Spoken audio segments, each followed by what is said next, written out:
Esther எழுப்புதல் ஜெபக்குழுவின் சார்பாக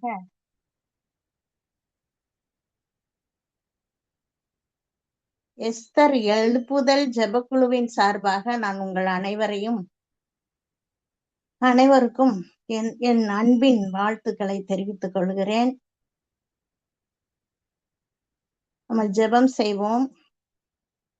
எங்களை அருமையாய் நேசித்து காத்து வழி நடத்தி வருகிறதான நல்ல ஆண்டவரே, இந்த அருமையான இந்த காலை வேலைக்காய் நன்றியோடு உம்மை துதிக்கிறோம், சோத்தரிக்கிறோம் அப்பா.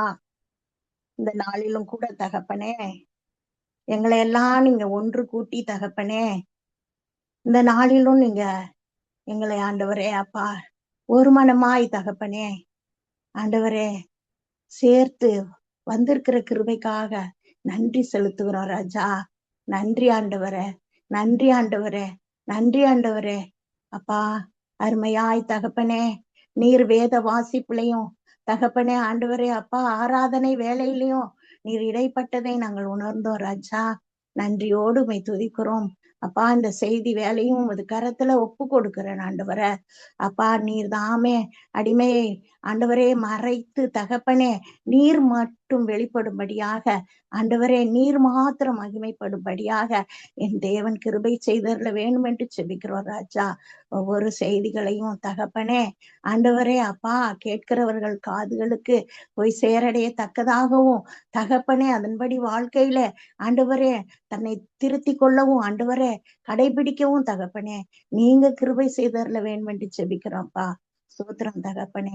இந்த தொடக்கம் முதல் முடிவுற வரையிலையும் ஆண்டவரே பிரச்சனத்தை நாங்கள் ஒவ்வொருவரும் உணர்ந்து தகப்பனே ஆண்டவரே செயல்பட என் தேவன் அனுகிரகம் செய்தரல வேண்டும் என்று கர்த்தரும் அருமை ரட்சகருமாகிய இயேசுவின் நாமத்தில் ஜெபிக்கிறோம் என் ஜீவனுள்ள நல்ல பிதாவே. ஆமேன், ஆமேன்.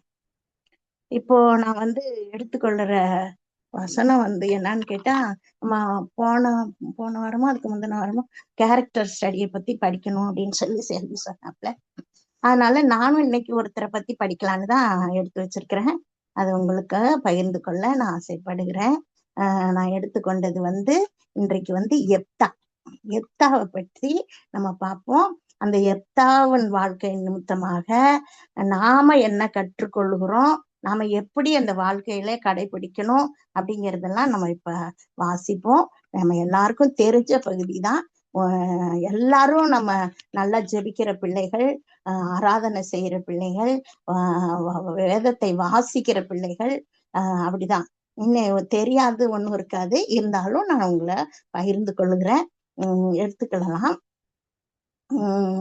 எப்தா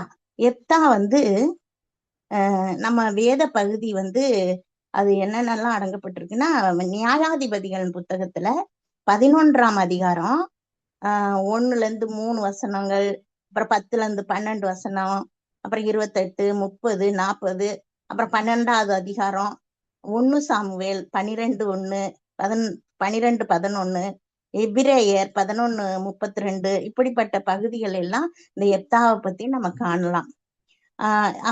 பொதுவா சொல்ல போனோம்னா நியாயாதிபதிகள் 11-12ஆம் அதிகாரத்துல முழுசா அடங்கிடும். இந்த எப்தா அவருடைய எப்தா அப்படின்னு சொன்னா தேவன் விடுவிக்கிறார் என்ற அர்த்தமா. தேவன் விடுவிக்கிறார். இந்த எப்தா இந்த பகுதியில இருக்கிற கதையை நான் சுருக்கமா நான் சொல்லிடுறேன். நம்ம நியாயாதிபதிகள் புத்தகத்தை எடுத்துக்கலாம், 11ஆம் அதிகாரத்தை எடுத்துக்கொள்ளலாம். அதுல பாருங்க, முதல் வசனத்தை நம்ம படிப்போம்.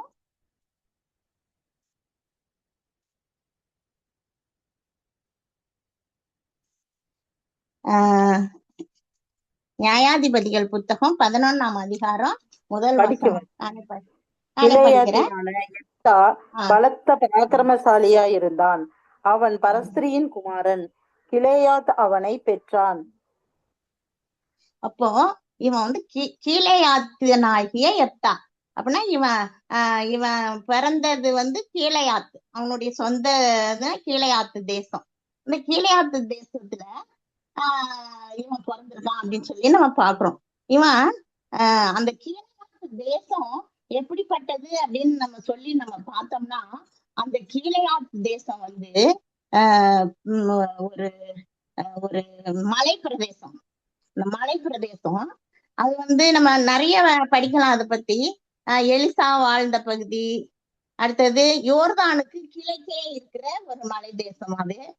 அது ரொம்ப செழிப்பு மிக்கதாக இருக்கும். மலை பிரதேசம்னாவே செழிப்பாதான் இருக்கும் இல்லையா?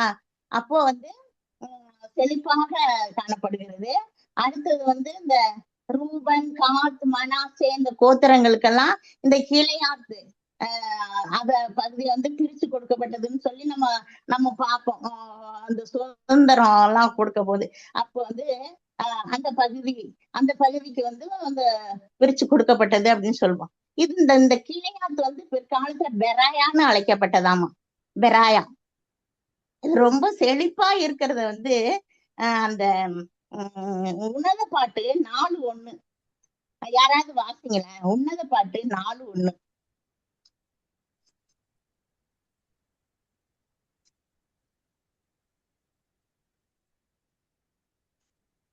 நீ ரூபவதி, நீ என் பிரியமே, நீ ரூபவதி, உன் முக்காட்டின் நடுவே உன் கண்கள் புறாக்கண்களாய் இருக்கிறது. உன் கூந்தல் கீழையாத் மலையின் தழை மேயும் வெள்ளாட்டு மந்தையை போல் இருக்கிறது. போதும். அப்போ இந்த உன்னத பாட்டு யாரு எழுதுனது? சாலமோன் எழுதுனது இல்லையா? அப்போ அந்த அந்த அந்த ஒரு அந்த பெண்ண அது ஒரு எப்படி வரும், நம்ம கவிதையா அப்படி கொடுப்பாங்க இல்லையா? அந்த பெண்ணை உருவகிக்கும் போது அவளுடைய கூந்தல் எப்படி இருக்குதான்? கீழையாத்து மலை தலைமேயும் வெள்ளாட்டு மந்தை போல இருக்குதாமா அந்த கீழையாத்து மலை. அப்போ அந்த வெள்ளாட்டு மந்தை வந்து எப்படி மேயும் அப்படின்னு பாத்தீங்கன்னா, அது இப்ப மந்தைய பார்க்கும்போது ஒரு சின்ன இடம் கூட கேப்பே இருக்காது. அப்படியே ஒட்டி ஒட்டி ஒட்டி ஒட்டி தான் போகும் அந்த மந்தை.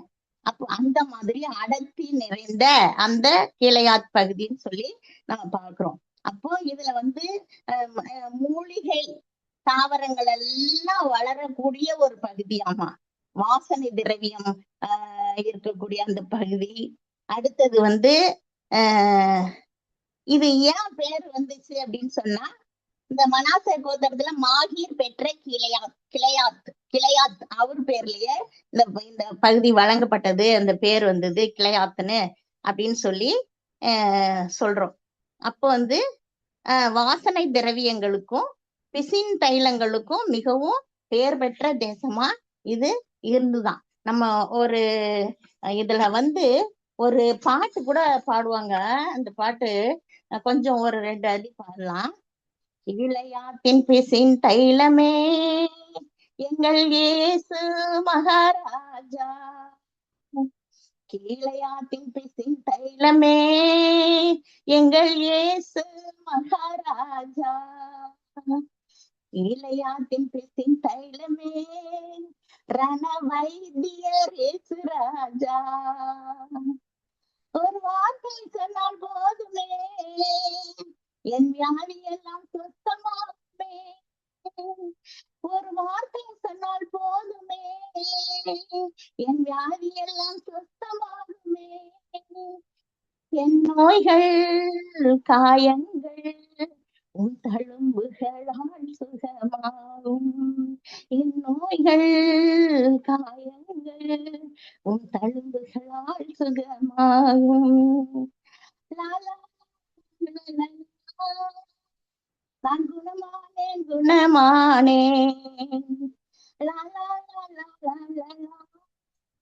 நான் குணமானேன் இயேசுவின் காயங்களால் நான் குணமானேன்.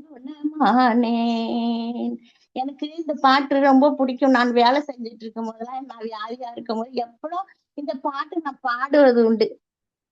அது அப்படி அந்த கீழையாத்தின் பிசின் தைலம் யாருன்னா நம்ம இயேசுதான். அவருதான் நமக்கு ரண வைத்தியர். அவர்கிட்ட நம்ம ஒரு வார்த்தை சொல்லும் போது நம்ம சொஸ்தமாகறோம் அப்படின்னு சொல்லி நம்ம பாக்குறோம். அப்ப அப்படிப்பட்ட அந்த கீழையாத்து தேசத்துல இந்த எத்தா பிறந்திருக்கான் அப்படின்னு சொல்லி நம்ம பாக்குறோம். அவன் பரஸ்திரியின் மகன். இந்த கீழையாத்து அப்பா எத்தாவோட அப்பா பேர் வந்து கிளையாத்துன்னு போட்டிருக்கான். கிளையாத்து அவன் வந்து எவ்வளவு ஒழுக்கமா இருந்திருந்தானா இவன் வந்து ஒரு பரஸ்திரியின் மகன் என்று அழைக்கப்பட்டிருக்க மாட்டான் இல்லையா? அதனால நம்ம பெற்றோர்கள்லாம் வந்து நம்ம ஒழுக்கமா இருக்கணும். எத்தனையோ பெற்றோர்களுக்கு வழி தவறி போய் அந்த பிள்ளைகளுக்கு ஒரு அவமானத்தை ஒரு வெட்கத்தை உண்டு பண்ணுகிற பெற்றோர்களாக இருக்கிறாங்க. அப்படி எல்லாம் இல்லாதபடிக்கு ஒழுக்கமா இருக்கணும். அதுக்கும் ஒரு பாடமா இது அமையுது. இந்த பரஸ்திரியின் குமாரன் என்ன பண்றான்? அந்த எத்தா அந்த அந்த வீட்டுல இருக்கும்போது வளரும்போது அந்த கிளையாத்துக்கு 2வது வசனம் பாருங்க. கிளையாத்துக்கு மனைவியும் அவனுக்கு குமாரர்களையும் பெற்றாள். கிளையாத்துக்கு மனைவி இருக்கா, அவனுக்கு குமாரர்களும் இருக்காங்க. அவன் மனைவி பெற்ற குமாரர் பெரியவர்களான பின்பு அவர்கள் எப்தாவை நோக்கி, உனக்கு எங்கள் தகப்பன் வீட்டிலே சுதந்திரம் இல்லை, நீ அந்நிய ஸ்திரீயின் மகன் என்று சொல்லி அவனை துரத்தினார்கள். அப்ப பாருங்க, வீட்டை விட்டே துரத்துற அளவுக்கு அவங்களுடைய அந்த பசங்க, அந்த இவனுடைய சகோதரன், அப்பா ஒண்ணு தாய் வேற வேற இல்லையா?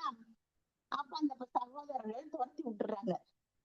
இவனுக்கு அந்த இடத்துல உரிமையா பேசுறதுக்கு எந்த ஒரு வாய்ப்புமே அவனுக்கு இல்லை.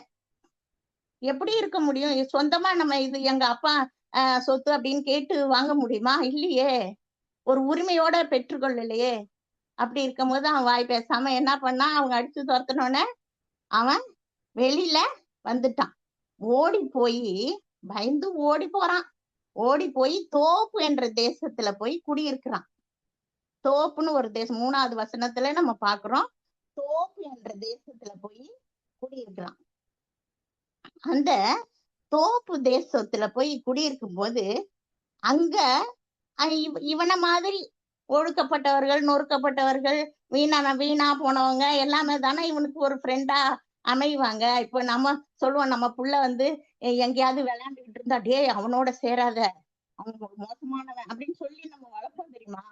அத மாதிரி அதாவது அப்படிப்பட்ட இவனோட ஃப்ரெண்ட்ஸ பார்த்தோம்னா இவன் எப்படின்னு தெரியும் அப்படின்னு சொல்லுவாங்க இல்லையா? அது மாதிரி இவனுக்கு அந்த வீணரான மனுஷர் தான் அவனுக்கு கிடைச்சாங்க. அவங்களோட சேர்ந்து அவன் யுத்தத்துக்கு போய் இப்படியே பழகி யுத்த வீரனா ஆயிட்டான். அங்கதான் இவன் போய் பலத்த பராக்கிரமசாலியா வந்துட்டான். நாட்கள் போக போக போக அவன் பலத்த பராக்கிரமசாலியா வந்துட்டான். இப்போ இந்த பலத்த பராக்கிரமசாலி அப்படின்னு இவனுக்கு ஒரு அடைமொழி, பலத்த பராக்கிரமசாலி. நம்ம வேதத்துல நம்ம வாசிக்கிறோம், எப்படி பராக்கிரமசாலிகள் நிறைய பேர் நம்ம வாசிப்போம் இல்லையா? எப்ப வந்து பலத்த பராக்கிரமசாலின்னு சொல்லி எது நியாயாதிபதிகள் 11:1 போட்டிருக்கு, பலத்த பராக்கிரமசாலி. அப்புறம் நிறைய பராக்கிரமசாலி நம்ம படிப்போம். நிம்ரோத்து, அவன் பூமியிலே பராக்கிரமசாலி என்று சொல்லி ஆதியாகமம் 10:8 நம்ம வாசிக்கிறோம். அடுத்தது சவுலோட அப்பா யாரு? கீஸ் வந்து மகா பராக்கிரமசாலின்னு சொல்லி நம்ம சாமுவேல்ல வாசிப்போம். 1 சாமுவேல் 9:1 வசனத்துல நம்ம வாசிப்போம். இவங்கெல்லாம் பராக்கிரமசாலி லிஸ்ட்ல வந்தவங்க. நாகமான் பாருங்க, சிரியா தேசத்து படைத்தலைவன், அவன் வந்து பராக்கிரமசாலின்னு சொல்லி 2 ராஜாக்கள் 5:1 நம்ம வாசிப்போம். அதே மாதிரி இது சாலமோன் காலத்துல எரபயாம் வந்து பராக்கிரமசாலி. 1 ராஜாக்கள் 11:28 நம்ம வாசிக்கிறோம். தாவீதின் சேனாதிபதி பெனாயா வந்து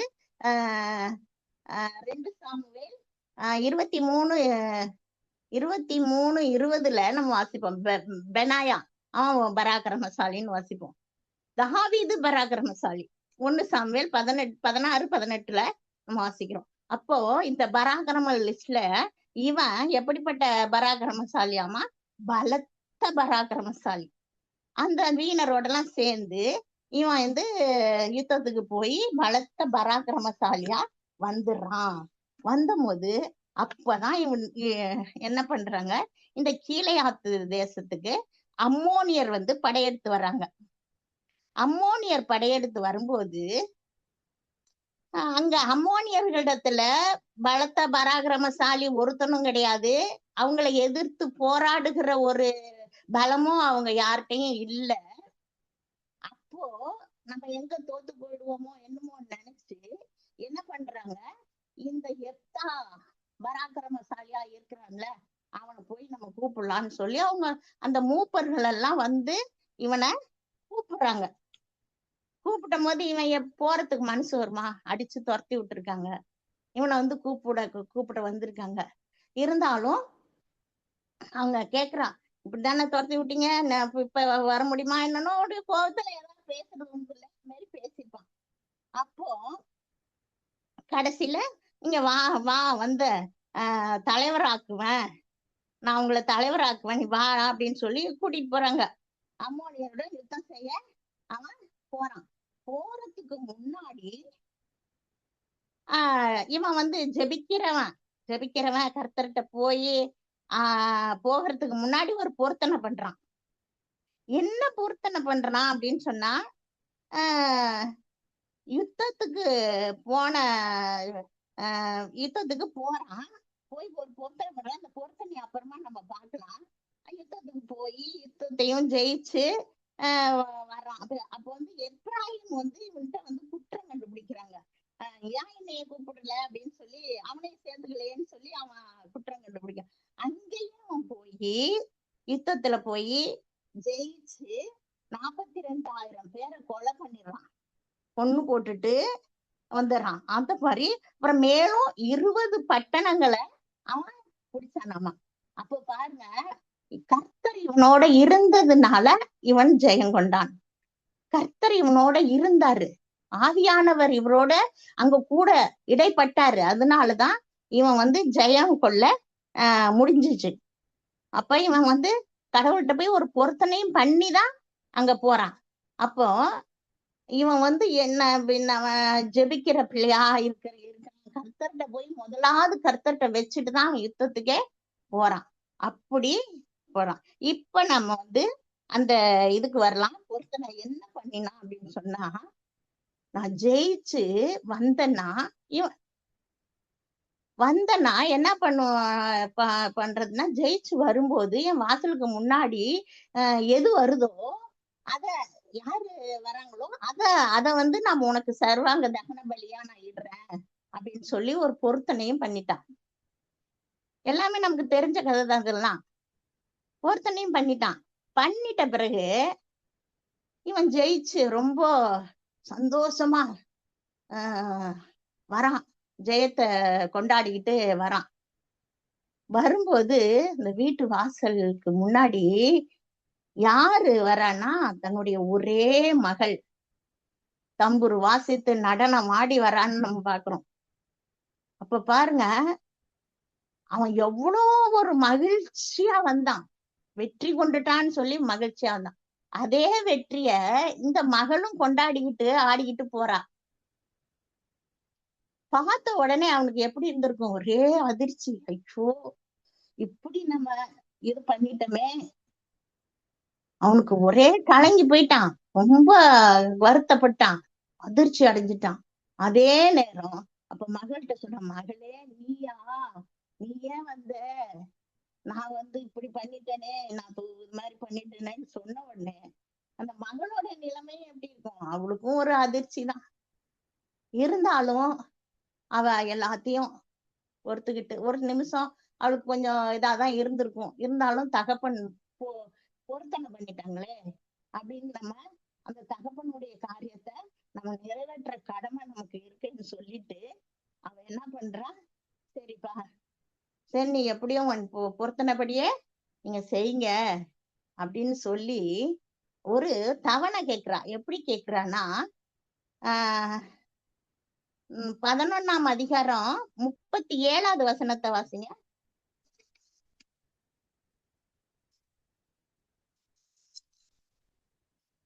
நியாயாதிபதிகள் 11:37.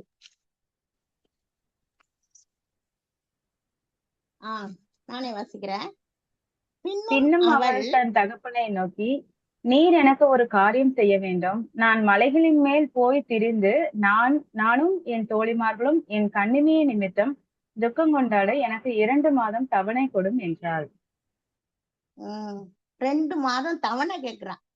நான் போய் மலையில போய் நான் வந்து என்னுடைய துக்கத்தெல்லாம் என் கன்னிமையின் துக்கம், என் கன்னிமையின் நிமித்தம் துக்கம் கொண்டாட அப்படின்னு கேக்குறான். அப்படின்னு கேட்டு அவங்க அப்பாட்டையும் தவணை கேட்டு இருக்கிறோம். அவங்க அப்பாவும் அடுத்த வசனம் நீ போய் வா மகளேன்னு சொல்லி 2 மாதத்துக்கு அனுப்பிட்டான். அவள் தன் தோழிமார்களோடு கூட போய் அந்த கன்னிமையின் நிமித்தமாக மலைகளின் மேல் துக்கம் கொண்டாடுறாள். அப்ப கன்னிமையின் நிமித்தமாக அப்படின்னு தான் சொல்லப்பட்டிருக்கிறது ஒழிய நம்ம செத்து போயிடுவோம் அப்படி அப்பா பலி செலுத்திடுவாரு அப்படின்னு சொல்லி அவ வந்து அங்க துக்கம் கொண்டாடல. கன்னிமையின் நிமித்தமாக நம்ம காலாகாலமா நம்ம கல்யாணம் ஆகாமையே கன்னியாவே ஆண்டவருக்கு இது பண்ணணும் அப்படின்னு நினைச்சுதான் அவ என்ன பண்றா, அவ துக்கம் கொண்டாடுறா. இப்போ திரும்பி வந்து ஏதாவது ஒரு புள்ள நம்ம அப்பா சொன்னதை விட நம்ம சாவ போறோம் அப்படின்னு நினைச்சு போயிட்டு திரும்பி வராம கூட இருந்திருக்கலாம். ஆனா இவ அப்பாவுடைய கௌரவத்தை காப்பாத்தணும்னு சொல்லி திரும்பி வரா. அதே மாதிரி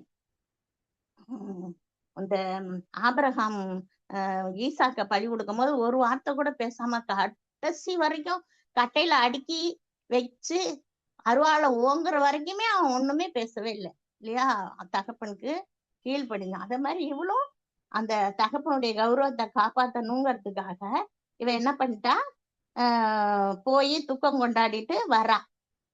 வந்து அப்புறம் அந்த அப்பொழுது அவன் பண்ணி இருந்த தன் பொருத்தனையின்படி அவளுக்கு செய்தான். பொருத்தனையின்படி அவன் செய்தான். அடுத்த வரிய ரொம்ப நல்லா கவனிங்க. அவள் புருஷனை அறியாது இருந்தாள். அவன் பொருத்தனை பண்ணிட்டான்னு போட்டிருக்கு. அதுக்கு அப்புறம் அந்த வசனம் வருது, அவள் புருஷனை அறியாது இருந்தாள். இப்போ எப்படிப்பட்ட பலிய ஆண்டவர் செலுத்தினா, எத்தா வந்து எப்படிப்பட்ட பலியை செலுத்தினா அப்படிங்கிறது தான் இதுல ஒரு மருந்து இருக்குது. இது அடுத்தது பாருங்க, அது அப்புறம் பார்க்கலாம். இதன் நிமித்தம் இஸ்ரவேலின் குமாரத்திகள் வருஷந்தோறும் போய் நீங்க மொபைல கையில ஒரே இடத்துல வச்சிருக்கீங்களா அல்லது எப்படி கையில வச்சிருக்கீங்களா? ரொம்ப நேரம் கேட்கலையாமா? இல்ல கேட்டுதா இருக்குது. ஒருக்கா வால்யூம் குறையுது, ஒருக்கா வால்யூம் அதிகமாகுதா? அதான் ஒருவேளை நீங்க மொபைல கையில வச்சுட்டு குனியும் போது அப்படி ஆகுதோன்னு நினைச்சேன். ஒரே இடத்துல தான் வச்சிருக்கீங்க? ஒரே இடத்துலதான் வச்சிருக்கேன். ஒருவேளை நீங்க பைபிள் வசனம் பார்க்கும் போது குனியும் போது அப்படி சவுண்ட் அப்படி போகுதான்னு தெரியல. அப்படி சரிம்மா. இப்ப எது வரைக்கும் படிச்சோம் நம்ம? இது இப்ப கேக்குது, இப்படியே வச்சுக்கோங்க. இப்ப நல்லா கிளியரா இருக்கு அந்த சவுண்ட். நல்ல கிளியரா தான் இருக்கு. திடீர்னு சவுண்ட் லோ ஆகுது. ஓகே. இது நிமித்தம் இஸ்ரவேலின் குமாரத்திகள் வருஷந்தோறும் போய் 4 நாள் கீழையாத்தியனாகிய எப்தாவின் குமாரத்தியை குறித்து புலம்புவது இஸ்ரவேலிலே வழக்கமாய் இருந்தது அப்படின்னு இருக்கு. அப்போ வருஷந்தோறும் 4 நாள் இந்த கன்னியாஸ்திரிகள் எல்லாம் போய் அங்க வந்து துக்கம் கொண்டாடிட்டு வர்றது மாதிரி இந்த கதையை எப்படி முடிச்சிருக்காங்க. ஆனா இப்ப நமக்கு என்ன இதுல கத்துக்கொள்ளணும்னா, எப்படிப்பட்ட அவன் என்னது பலி செலுத்தினான் அப்படிங்கறதுதான் நம்மளுக்கு இப்போ தெரியணும். இப்போ வந்து ஆண்டவர் வந்து இந்த நரபலிய ஆண்டவர் விரும்புறதே கிடையாது. அப்படி விரும்பி இருந்ததுன்னா ஆபிரகாம் வந்து ஈசாக்க மோரியா மலையில போய் நீ வந்து பலி செலுத்து அப்படின்னு ஆண்டவர் சொல்லும் போது அவன் எடுத்துட்டு போய் அது கடைசி வரைக்கும் போய் அருவாளை எடுத்து போட்டிருக்கலாம் இல்லையா? நீ வந்து ஆண்டவர் அந்த நரபலியை விரும்புற மாதிரி இருந்ததுன்னா அதை செஞ்சே காட்டிருக்கலாம். ஆனா அப்படி செய்யல. அந்த ஓங்கும் போது பிள்ளையாண்டான் மேல கைய போடாத அப்படின்னு சொல்லி ஒரு முள்ளுக்குள்ள ஒரு ஆட்டுக்குட்டிய முள்ளுக்குள்ள சிக்கின ஒரு ஆட்டுக்குட்டியை காமிச்சு அதை பலியிட சொல்லி வந்தது. அப்ப பாருங்க, ஆண்டவர் இந்த நரபலியை விரும்புவது இல்லை அப்படின்னு தெரிய வருது. அடுத்தது பாருங்க, இதுலயே இந்த எத்தா மகன் கன்னிமை நிமித்தமா தானே துக்கம் கொண்டாடுறான்னு இருக்குது. ஆனா அவ சாக போகிறோம் அப்படின்னு சொல்லி அவ துக்கம் கொண்டாடல. அடுத்தது எரேமியா 7வது அதிகாரத்துல 31வது யாராவது வாசிங்க.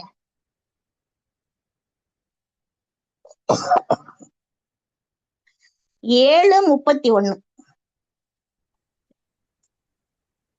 தங்கள் குமாரரையும் தங்கள் குமாரத்திகளையும் அக்னியிலே தகனிக்கிறதுக்காக அவர்கள் இன்னும் குமாரரின் பள்ளத்தாக்கில் உள்ள தோப்பேத்தின் மேடைகளை கட்டினார்கள். அதை நான் கட்டளையிடவும் இல்லை, அது என் மனதில் தோன்றவும் இல்லை. அதை கட்டளையிடவும் இல்லை, அது என் மனதுல தோன்றவும் இல்லை. ஆண்டவருக்கு அந்த மாதிரி ஒரு கட்டளையிடுறது விருப்பம் இல்லை, அந்த மனதுல தோன்றதும் இல்லைன்னு சொல்லி குறிப்பிடப்பட்டிருக்கிறது. அக்னியிலே தகனிக்கிறது அவங்க அதாவது விக்கிரகங்களை அவங்கதான் அந்த பண்ணி இது பண்றாங்க. அதை இவரு கட்டளையிடவும் இல்லை, மனதுல தோன்றவும் இல்லை, மக்களே இந்த மாதிரி செஞ்சிடறாங்க. அப்புறம் 18 உபாகமும் 18:9-11.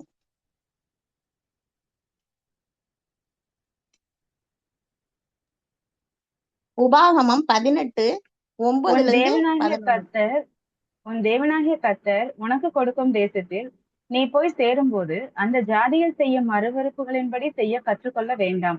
தன் மகனையாவது தன் மகளையாவது தீக்கடக்க பண்ணுகிறவனும், குறி சொல்லுகிறவனும், நாள் பார்க்கிறவனும், அஞ்சனம் பார்க்கிறவனும், சூனியக்காரனும், மந்திரவாதியும், சன்னதக்காரனும், மாயவித்தைக்காரனும், செத்தவர்களுக்கு குறி கேட்கிறவனும் உங்களுக்குள்ளே இருக்க வேண்டாம். இப்படிப்பட்டவைகளை செய்கிற எவனும் கர்த்தருக்கு அருவருப்பானவன் என்று சொல்லப்பட்டிருக்குது.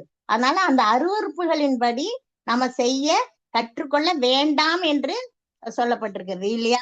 அப்போ ஆண்டவருக்கு அது பிரியம் இல்லாத காரியம் அப்படின்னு சொல்லி நம்ம பாக்குறோம். அடுத்தது பாருங்க, சங்கீதம் 106 37-38 வசனங்கள். சங்கீதம் 106 37-38. அவர்கள் தங்கள் குமாரரையும் தங்கள் குமாரத்திகளையும் பிசாசுகளுக்கு பலியிட்டார்கள். அவர்கள் கானான் தேசத்து விக்கிரகங்களுக்கு பலியிட்டு தங்கள் குமாரர் குமாரத்தினுடைய குற்றமில்லாத இரத்தத்தை சிந்தினார்கள். தேசம் இரத்தத்தால் தீட்டுப்பட்டது.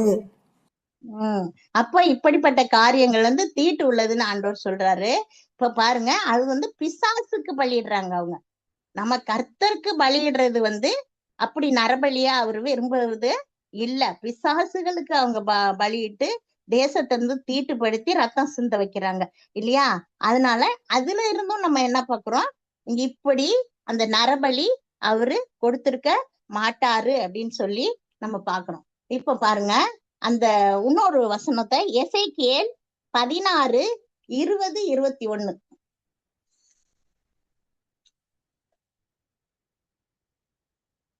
நானே வாசிக்கிறேன். நீ எனக்கு பெற்ற உன் குமாரரையும் உன் குமாரத்திகளையும் எடுத்து அவர்களை அவைகளுக்கு இரையாக பலியிட்டாய். நீ செய்த வேசித்தனங்கள் போதாதென்று நீ என் பிள்ளைகளை அவைகளுக்கு தீக்கடக்க பண்ண ஒப்பு கொடுத்து அவர்களை கொலை செய்தாய். இதுவும் கூட கர்த்தருடைய வார்த்தை எசேக்கியேலுக்கு சொல்றாரு.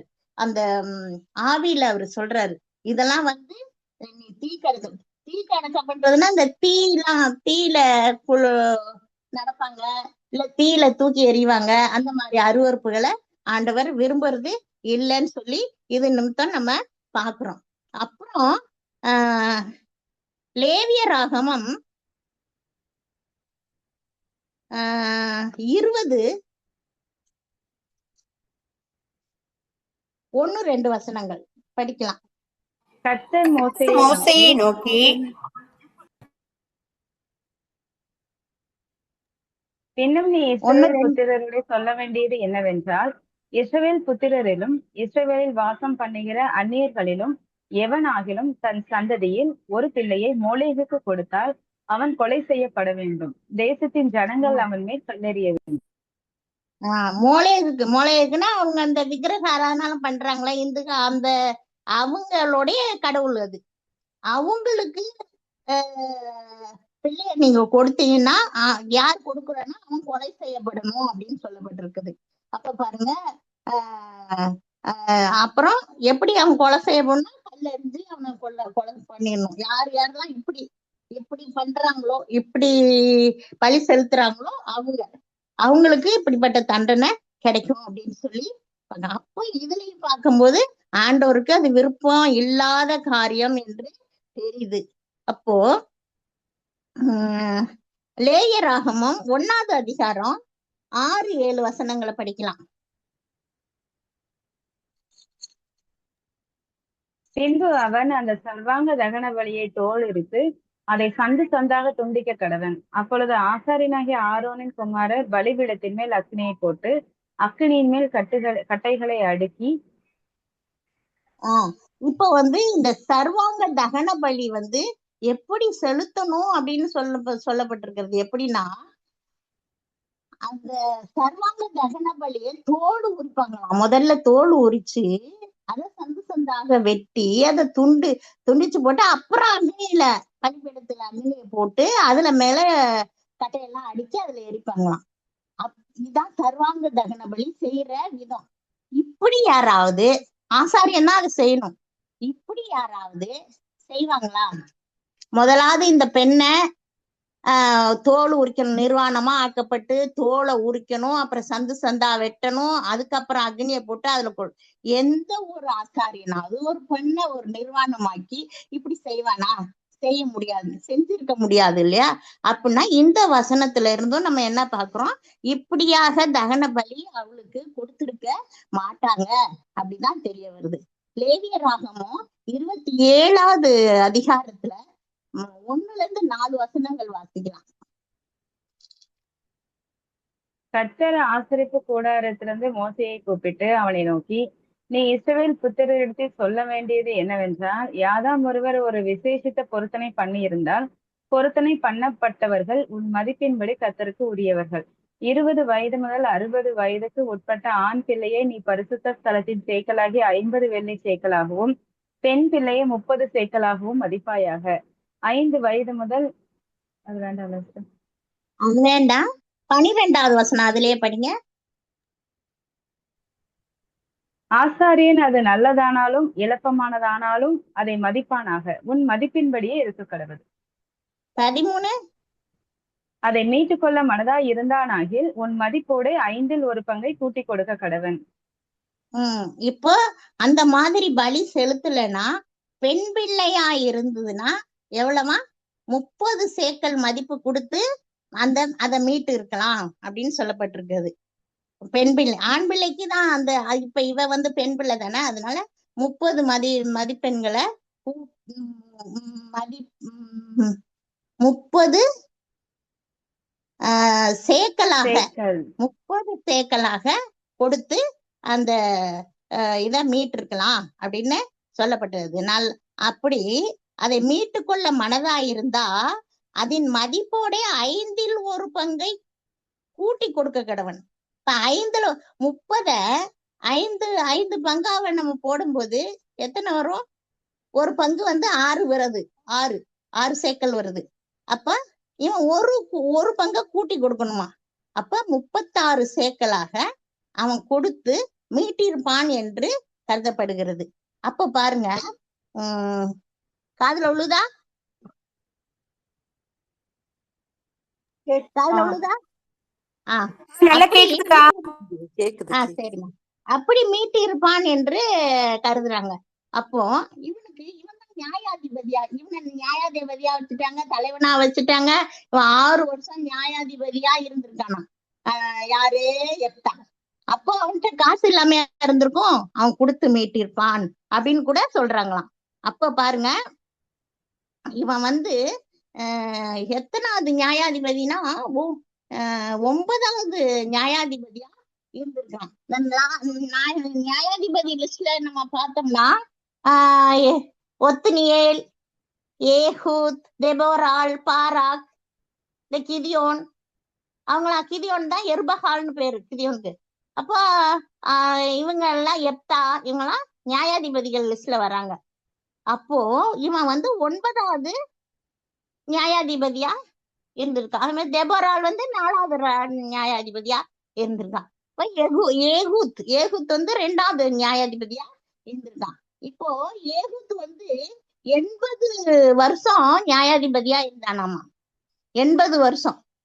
ஆனா இந்த எப்தா வந்து பலத்த பராக்கிரமசாலி இருந்தாலும் 6 வருஷம்தான் இவன் நியாயாதிபதியா இருந்திருக்கான். ஏன்னா அவனுக்கு அவ்வளவு ஒரு டார்ச்சர். அதாவது பெண்ணை இழந்துட்டு பெண்ணை போய் பலி கொடுக்கணும்னு ஆகி போன பிறகு அவனுக்கு எப்படி ஒரு நியாயாதிபதியா இருந்து செயல்பட அவனுக்கு மனது இல்லாம ஏதோ 6 வருஷம் தான் நியாயாதிபதியா இருந்திருக்கான் அப்படின்னு சொல்லி நினைக்கிறோம்.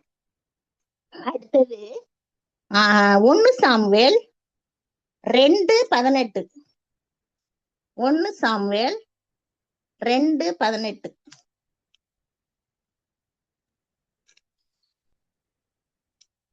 சாமுவேல் என்னும் பிள்ளையாண்டான் சணல் நூல் ஏபோத்தை தரித்தவனாய் கர்த்தருக்கு முன்பாக பணிவிடை செய்தான்.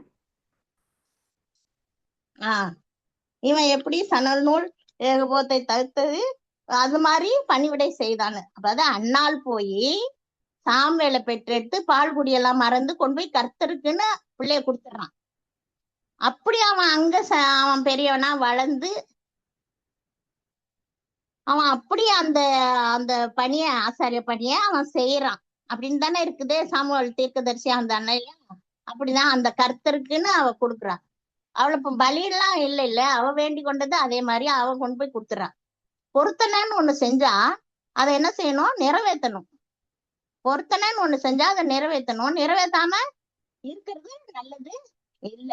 அப்போ நம்ம வந்து நம்ம வந்து அந்த ஆண்டவருக்கு நம்ம செலுத்துற பொருத்தனை வந்து ரொம்ப ரொம்ப ரொம்ப ரொம்ப ஜாக்கிரதையா நம்ம இருக்கணும். இது மாதிரி கூட அந்த மகனை அந்த சாமுவேல மாதிரி அவன் காலத்துக்கும் ஆலயத்திலேயே பணி செய்யறவனாக அப்படி இருந்திருப்பா இவ அப்படின்னு சொல்லி இந்த எப்தாவின் மகளை பத்தி சொல்லப்படுகிறது. இப்ப பாருங்க, இதுல இருந்து நம்ம எப்படி இருக்கணும் அப்படிங்கிறத வந்து நாம எப்படி இருக்கணும் அப்படின்னு சொன்னா, நம்ம தான் பொருத்தனை வந்து பண்ணாம இருந்துடலாம், பண்ணுனா அதை நிறைவேற்றணும். எதையுமே ஒரு பிளான் பண்ணி பண்ணணும். நம்ம இப்ப இவன் வந்து பிளான் பண்ணி பண்ணாததுனால இவன் இந்த எப்தாவுடைய அந்த பொருத்தனை ஒரு சந்ததியே உருவாகாத போயிடுச்சு இல்லையா? ஒரு சந்ததியே இல்லாத போயிடுச்சு. பெண்ணும் நமக்காக இல்லாத போயிடுச்சு. அப்படி அந்த மாதிரி ஆயிடுச்சு. அந்த பொருத்தனை வந்து வேற யாரையும் பாதிக்க கூடாதபடிக்கு இருக்கணும். ஜாக்கிரதையா நம்முடைய வார்த்தைகளை ஆண்டவர் சமூகத்துல பேசணும். ஆண்டவர் சமூகத்துல நம்ம என்ன செய்தாலும் ஜாக்கிரதையா பேச நம்ம கற்றுக்கொள்ளணும் அப்படின்னா நம்ம இதுல இருந்து கத்துக்கிறோம். அடுத்தது கௌரவத்தை ஒருத்தர் அவ பிச்சுக்கிட்டு கூட போயின்னு இருக்கலாம், தகப்பன் சொல்ல கேளாத போயின்னு இருக்கலாம். தகப்பனுடைய கௌரவத்தை நம்மளும் நம்மளுடைய குடும்ப கௌரவத்தை காப்பாற்றுற பிள்ளைகளாக நம்ம வரணும் அப்படின்னு சொல்லி கூட நம்ம இதுல இருந்து கத்துக்கலாம். ஒருவருக்கு ஒருவர் நம்பணும். போயிட்டு வருவாளா வரமாட்டாளா அப்படின்னு ஒரு சந்தேகத்தோட நம்ம ஒவ்வொருத்தர் குடும்பத்திலையும் இருக்கக்கூடாது. எந்த ஒரு காரியத்தை எடுத்தாலும் அவங்க இப்படிதான் இப்படி இருப்பாங்க அப்படி இருப்பாங்க நம்மளா நினைச்சுக்கிட்டு இருக்கக்கூடாது. ஒருவருக்கு ஒருவர் நம்பணும். இவ்வளவு தகப்பனை நம்புனா அதே மாதிரி அந்த அந்த தகப்பனும் பெண்ணை நம்பிதான் அந்த அந்த அந்த ஒரு சலுகைய நீ போயிட்டு வா மலைக்கு அப்படின்னு சொல்லி சொல்லப்படுகிறது. அப்போ நம்மளும் ஒவ்வொருவருக்கும் நம்பணும். ஒவ்வொருவரின் விருப்பம் அறிந்து நம்ம செயல்படுற பிள்ளைகளாக இருக்கணும். அடுத்த ஒருத்தருக்கு ஒருத்தர் கீழ்படிய நம்ம கத்துக்கணும். அப்புறம் எபேசியர் 6:4 வாசிக்கலாமா? நம்ம எப்படி பிள்ளைகளை வளர்க்கணுங்கிறத வந்து அந்த எபேசியர் 6 4வது வசனம். பிதாக்களே, நீங்களும் உங்கள் பிள்ளைகளை கோபப்படுத்தாமல் கர்த்தருக்கேற்ற சிக்ஷையிலும் போதனையிலும் அவர்களை வளர்ப்பீர்களாக. நம்ம பிள்ளைகளை எப்படி வளர்க்கணும்? கோபப்படுத்தாம கர்த்தருடைய சிக்ஷையில வளர்க்கணும். கர்த்தர் இப்படி நம்ம அதாவது கர்த்தருக்கு பிரியமான காரியம் இல்லை, நீ இப்படி செய்யக்கூடாது அப்படி செய்யக்கூடாதுன்னு சொல்லி சொல்லி கர்த்தருடைய போதனையில இந்த பிள்ளைகளை வளர்க்கணும் அப்படின்னு சொல்லி நம்ம கற்றுக்கொள்கிறோம். இந்த எத்தாவினோட ஒரு பாடம் நமக்கு எப்படி எல்லாம் கொடுக்கப்பட்டிருக்குன்னு பாருங்களேன். நம்ம எப்படி இருக்கணும் அப்படின்னு சொல்லி ரோமர் 12 1-2 வசனங்களை வாசிக்கலாம்.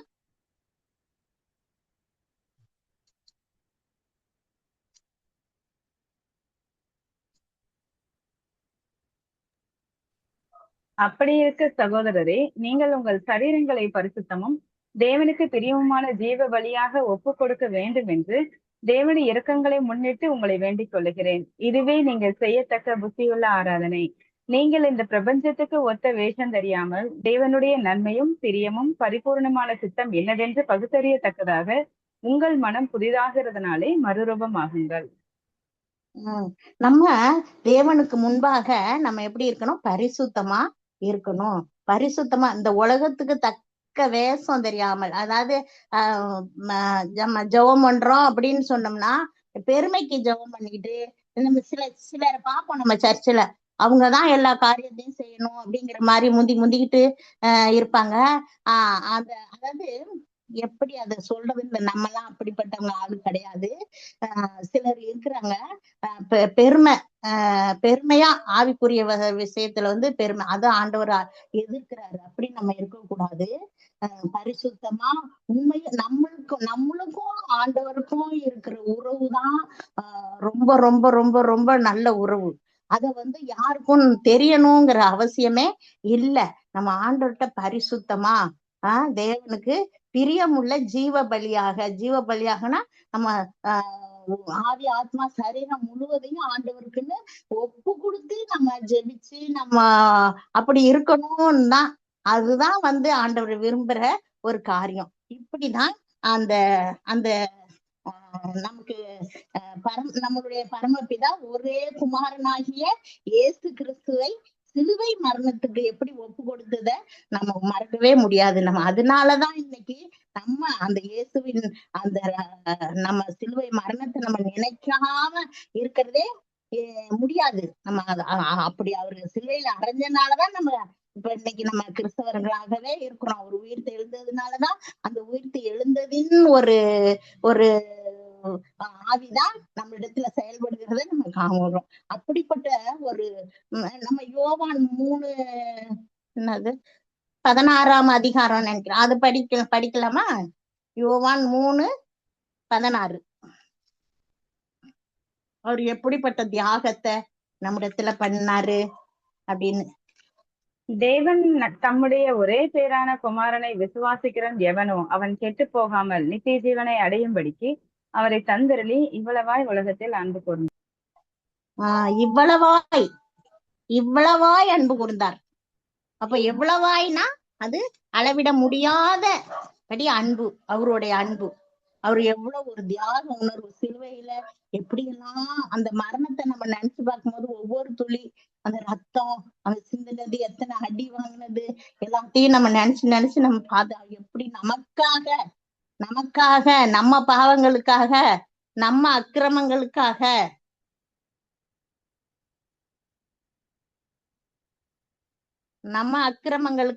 நம்மளுடைய பாவங்களுக்காக அவர் சிலுவையில தன்னைத்தானே ஒப்பு கொடுத்தாரு அப்படின்னு சொல்லி நம்ம பார்க்கலாம். அவரை யாருமே இழுத்துட்டு போய் கொலை செய்யணும் இல்லை. அவரு தேவன் அவரை நமக்காக ஒப்பு கொடுத்தாரு.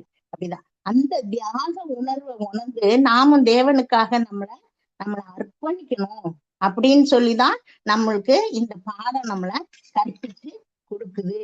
அப்போ தேவனுடைய வாசஸ்தலத்துக்கு அவ எப்பயுமே அவ பணிவிடை செய்யும்படியாக அவன் ஒப்பு கொடுத்தார் என்று சொல்லி நம்ம பாக்குறோம். இப்ப இந்த வசனங்கள்லாம் பார்க்கும்போது இப்படிதான் பணிவிடைக்காரியாக அந்த வாசஸ்தலத்துல ஒப்பு கொடுத்தார். ஆசரிப்பு கூடாரத்துல ஆசாரியரிடத்தில் ஒப்புவிக்கப்பட்டாள். தன்னை அர்ப்பணித்து வாழ்நாள் முழுவதும் கன்னியாகவே அவள் வாழ்ந்தாள் என்றுதான் கருதப்படுகிறது. அப்போ நம்மளும் நம்ம ஆண்டவர்கிட்ட முழுமையா நம்ம மனதை ஒப்பு கொடுத்து நம்ம ஆண்டவருடைய பணியை செய்ய நம்ம அழைக்கப்பட்டிருக்கிறோம். நாம எடுக்கிற முயற்சி நம் பிள்ளைகளுக்கு ஆசீர்வாதமாய் இருக்கணும், ஞானமாக செயல்படணும் அப்படின்னு தான் சொல்லி நம்ம அழைக்கப்படுகிறோம். இந்த அழைப்பை நம்ம தவற விடாமல் அதை நம்ம கடைபிடித்து செய்து ஆண்டவருடைய பணியை செய்ய நாம கடமைப்பட்டிருக்கிறோம் என்பதை இந்த பகுதியிலிருந்து நம்ம கற்றுக்கொள்கிறோம். இந்த வசனத்தை ஆண்டவர் ஆசீர்வதிப்பாராக. நன்றி. நம்ம ஜெபம் பண்ணுவோம். சோதரங்கத்தாவே, நன்றியோடு மே துதிக்கிறோம், சோதரிக்கிறோம் அம்மா. அப்பா, இயேசுவின் நாமத்தினாலே உங்க பாதப்படி கடந்து வந்திருக்கிறோம் ராஜா. ஆண்டவரே, பிள்ளைகள் ஒவ்வொருவரும் ஆண்டவரே, இது ஒரு சின்ன ஒரு சம்பவமாக இருந்தாலும் தகப்பனே, அதன் மூலம் அநேக காரியங்களை நாங்கள் கற்றுக்கொண்டோம் என்று சொல்லி விசுவாசிக்கிறோம். அதை நாங்கள் கடைபிடிக்கத்தக்கதா என் தேவனை எங்களுக்கு உதவி செய்தரல வேண்டும் என்று செபிக்கிறோம் சாமி. எந்த ஒரு காரியமாக இருந்தாலும் நீர் இடைப்படவில்லை என்றால் அது ஒன்றுமே இல்லை ராஜா. ஆண்டவரே, நீர் எங்களுக்கு ஒவ்வொரு நாளும் எங்களை தூய்மைப்படுத்தி எங்களை ஆண்டவரே வாழ்க்கையில நாங்கள் எப்படி நடக்க வேண்டுமோ அதே ஆண்டவரே எங்களுக்கு நீங்க கற்றுத்தர வேண்டும் என்று நாங்கள் ஜெபிக்கிறோம் சாமி. இந்த நேரத்திலும் நாங்கள் கற்றுக்கொண்ட பாடங்களை ஆசீர்வதிப்பீராக தகப்பனே. துதிக்கிறோம். துதி, கனம், புகழ், மகிமை எல்லாமே உமக்கே செலுத்துறோம்ப்பா. இயேசு கிறிஸ்துவின் நாமத்துல ஜெபிக்கிறோம், என் ஜீவனுள்ள நல்ல பிதாவே. ஆமேன்.